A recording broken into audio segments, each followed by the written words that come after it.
At hello mga kaibigan, mga kapatid, at welcome back sa ating mga panibagong video. At happy Maskara sa Bacolod City, Negros Occidental, the City of Smile. Stroll tayo dito mga inaanak sa Upper East at ganon, chill ride lang at pabengking-bengking na konti dito. Ayun, handaan lang. Mukhang overshot konti. At kumusta mga inaanak sa ating mga ilang araw na hindi pag-upload ng mga video.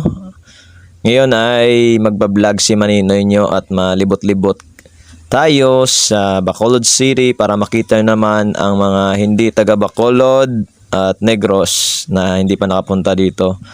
At least ay may experience nyo yung Bacolod City. Yan guys, palabas na ako ng Burgos Street.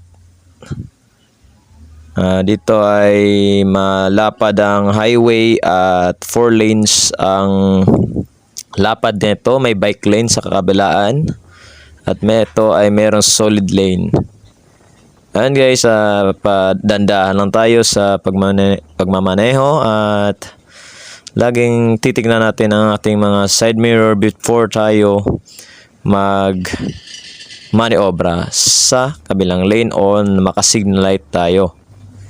Again guys, ay pag-usapan natin yung paglabas ng mga kalye at sa nakaraang mga gabi ay meron akong experience na nagmomotor na mga ibang riders na lumalabas lang sa mga kalye. At ayun guys, ay munti ko na siyang nadali. Kasi paglabas siya ng kalye ay hindi na siya tumingin ng kanyang side mirror at patuloy-tuloy siya sa kanyang paglabas. At meron pa siyang kinakausap. At doon siya nakatingin sa kinakausap niya habang umaabante siya. Hindi siya nakatingin sa highway at wala sa focus. Ngayon pa man mga kaibigan ay kailangan natin ng 100% na focus sa daan kasi guys, dinadala natin ang ating sariling mga buhay at kailangan nating matsyag sa bawat biyahe at magdasal palagi.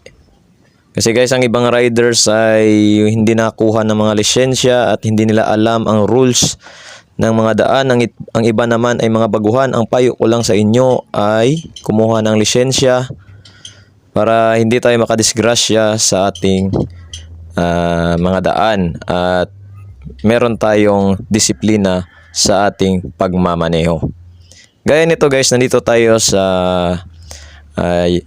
STI West Negros na school. Kailangan natin guys na slow ng speed at padaanin natin, shoutout sa mga estudyante na dumaan, at kailangan natin padaanin kasi tatawid sila.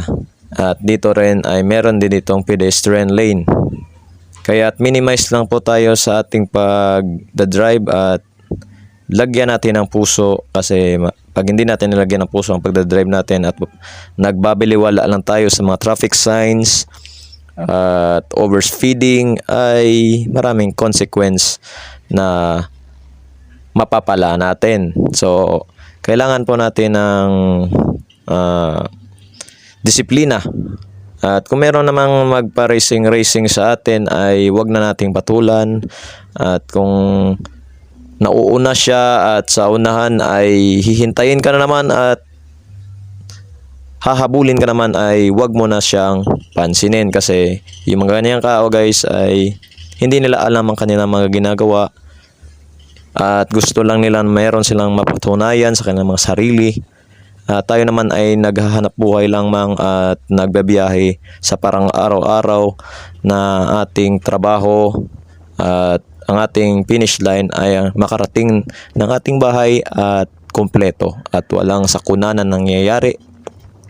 Ang mga ganyang tao guys ay hindi na kailangang pansinin at kung hindi rin kailangan payuhan kasi hindi na yan makikinig sa iyo. Kasi iba yung kanilang goal. Basta ang goal mo ay mag-focus tayo na makauwi tayo ng bahay at magdasal palagi at kumpleto tayong uuwi na walang gasgas na mangyayari o sakuna. Guys, ganito guys sa mga Burgos Street ay malapad.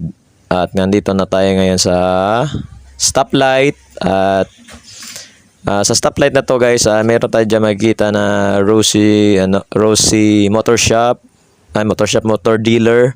At meron din diyang ano ba yun, so mga yung mga hospital. Meron din dyan. So ayun guys, dandahan lang tayo dito kasi intersection.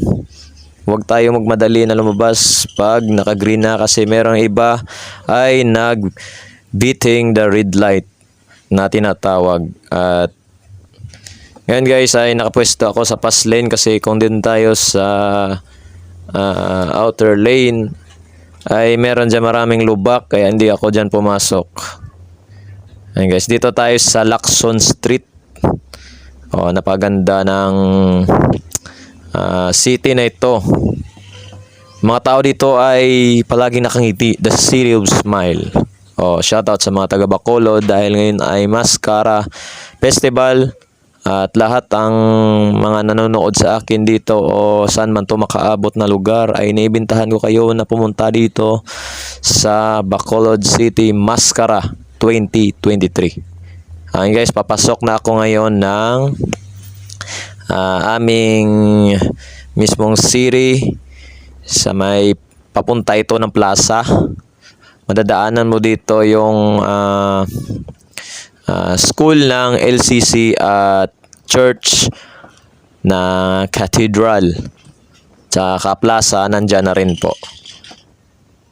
Ayun guys, so marami dito mga jeep na mga bago.